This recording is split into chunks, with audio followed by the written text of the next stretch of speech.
नमस्कार, Rajesh sir classes में आपका स्वागत है। इस वीडियो में पूर्ण आंतरिक परावर्तन किसे कहते हैं इस बात पर चर्चा होगी तथा पूर्ण आंतरिक परावर्तन की शर्तें क्या हैं इस बात को भी बताया जाएगा। ये फिजिक्स का एक महत्वपूर्ण टॉपिक है जो कक्षा 10 और कक्षा 12 दोनों के बोर्ड एग्जाम में अक्सर पूछा जाता है। तो देखिए, पूर्ण आंतरिक परावर्तन, टोटल इंटरनल रिफ्लेक्शन, यहाँ पर 3 चित्र बने हुए, इसके माध्यम से पूर्ण आंतरिक परावर्तन को हम समझाएंगे और अंत में इसको लिखाएंगे भी। तो देखिए, पूर्ण आंतरिक परावर्तन, जब प्रकाश किरण सघन माध्यम से विरल माध्यम में आती है तो अपने अविलंब से क्या होती है, दूर हटती है। ये आपतित किरण है, ये अपवर्तित किरण है, ये आपका क्या है, आपतन कोण, ये क्या है, अपवर्तन कोण। यहाँ पर आपतन कोण क्या है, लेस है अपवर्तन कोण से। यदि हम इस आपतन कोण का मान बढ़ाते जाएं तो एक स्थिति ऐसी आएगी कि जहां सघन माध्यम और विरल माध्यम की सीमा है, प्रकाश ठीक उसी सीमा से गुजरेगी। इस कंडीशन में जो आपतन कोण आई होगा वो सी के बराबर होगा। इसी को हम क्रांतिक कोण कहते हैं और आर का मान क्या हो जाएगा, 90 डिग्री।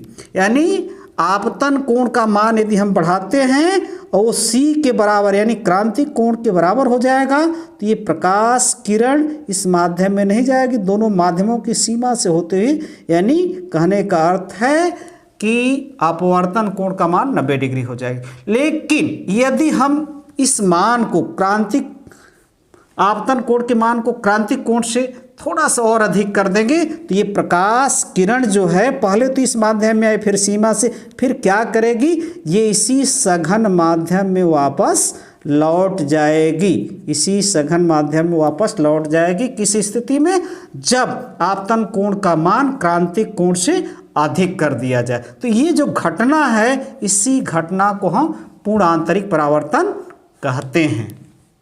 आप इसको इस प्रकार लिख सकते हैं, जब प्रकाश किरण सघन माध्यम से विरल माध्यम में जाती है और ज्यों ही आपतन कोण का मान क्रांतिक कोण से अधिक हो जाता है तो प्रकाश किरण सघन तथा विरल माध्यम की सीमा से सघन माध्यम में परावर्तित हो जाती है। इस घटना को पूर्ण आंतरिक परावर्तन कहते हैं। यानी जब प्रकाश किरण सघन माध्यम से विरल माध्यम में जाती है और ज्यों ही आपतन कोण का मान क्रांतिक कोण से अधिक हो जाता है तो जो प्रकाश किरण है वह कहाँ लौट जाती है, सघन माध्यम में ही लौट जाती। ये जो घटना है इसी को हम पूर्ण आंतरिक परावर्तन कहते हैं।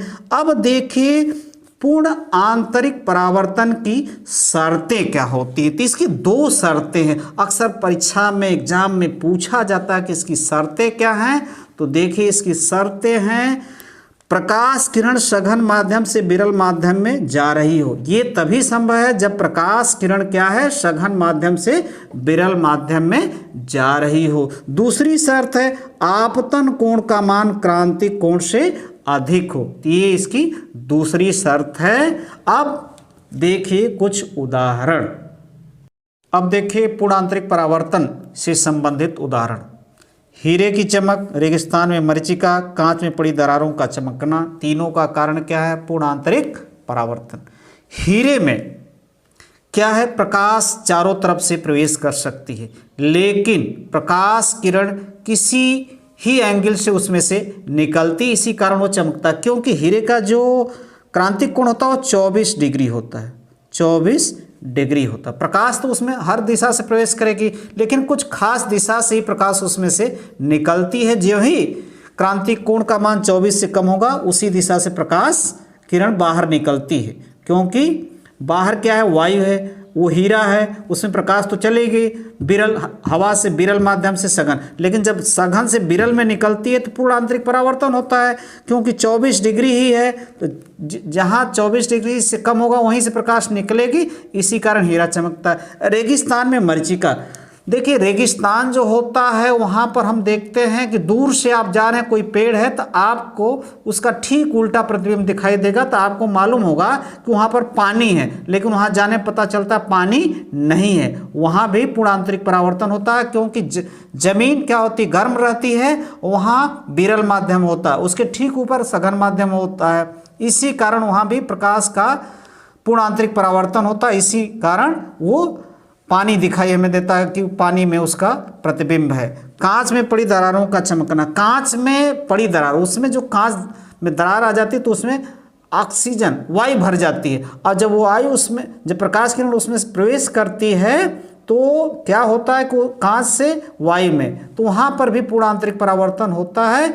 इस कारण कांच में पड़ी दरारें चमकती हैं। नमस्कार।